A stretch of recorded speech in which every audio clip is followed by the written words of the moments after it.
गणेश जी का नाम लेकर हम शिव पुराण प्रारंभ करते हैं। हे शंकर भगवान, हे माता पार्वती, हम जो भी शिव पुराण सुन रहे हैं, हमारी सब मनोकामना पूरी करना, हमारी रक्षा करना, हम सब आपकी शरण में हैं। दुर्गास ऑडियो बुक यूट्यूब चैनल को लाइक, शेयर एंड सब्सक्राइब करने के लिए आप सभी का बहुत बहुत धन्यवाद और आभार। दुर्गास यूट्यूब चैनल की लिंक अपने परिवारजनों, प्रियजनों, मित्रजनों को ज़रूर भेजें ताकि सभी लोग लाभ उठा सके। धन्यवाद। शिव पुराण में श्री कोटि रुद्र संहिता में 25वां अध्याय प्रारंभ करते हैं। महर्षि गौतम को गो हत्या का दोष। सूत जी बोले, हे मुनियों, एक बार की बात है, महर्षि गौतम ने अपने शिष्यों को कमंडल में जल लाने के लिए भेजा।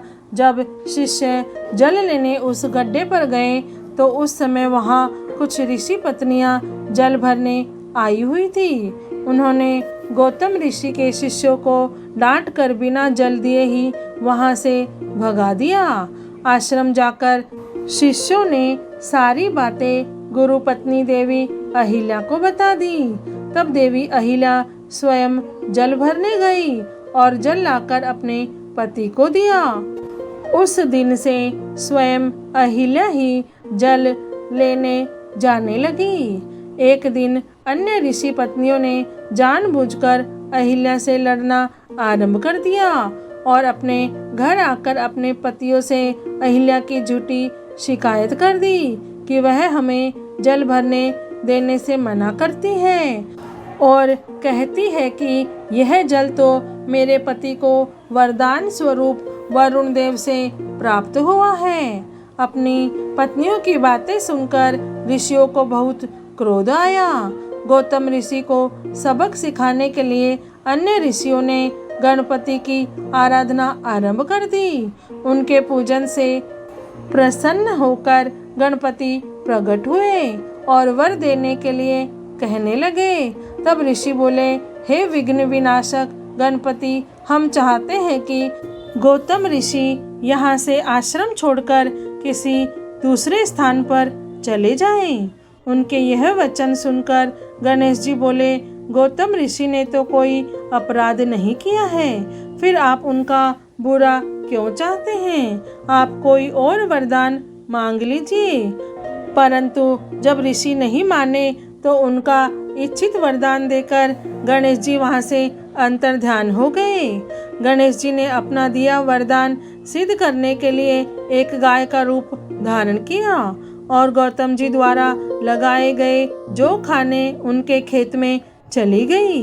जब महर्षि गौतम ने देखा कि वह गाय उनका खेत नष्ट कर रही है तो स्वयं एक तिनका हाथ में लेकर उसे बाहर निकालने लगे। उस तिनके से पीड़ित होकर गाय धरती पर गिरी और मर गई। गाय को मरा जानकर गौतम ऋषि बहुत दुखी हुए। वे अपनी पत्नी से कहने लगे, शायद मुझसे कोई भारी भूल हो गई, जिस कारण मेरे आराध्य भगवान शिव मुझसे नाराज हो गए और मुझ पर गो हत्या का पाप लग गया। उसी समय वहाँ अन्य ऋषि भी आ गए जो गौतम ऋषि से बैर रखते थे। उन्होंने महर्षि गौतम और उनकी पत्नी और शिष्यों को भला बुरा कहकर वहाँ से निकल जाने को मजबूर किया।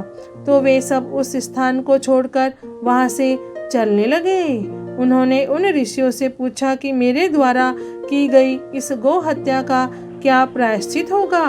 तब वे ऋषि बोले, पतित पावनी गंगा में स्नान करने से मनुष्य के सारे पाप धुल जाते हैं, इसलिए अपने द्वारा की गई गो हत्या के प्रायश्चित से मुक्त होने के लिए आप गंगा जी को प्रकट कर उसमें स्नान करें और भगवान शिव के पार्थिव लिंग की स्थापना कर उसका भक्ति पूर्वक विधि विधान से पूजन करें। तभी आप इस महापाप से मुक्ति पा सकेंगे।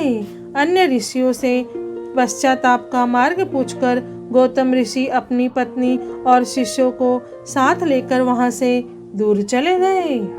शिव पुराण में श्री कोटि रुद्र संहिता में 25वां अध्याय पूर्ण हुआ।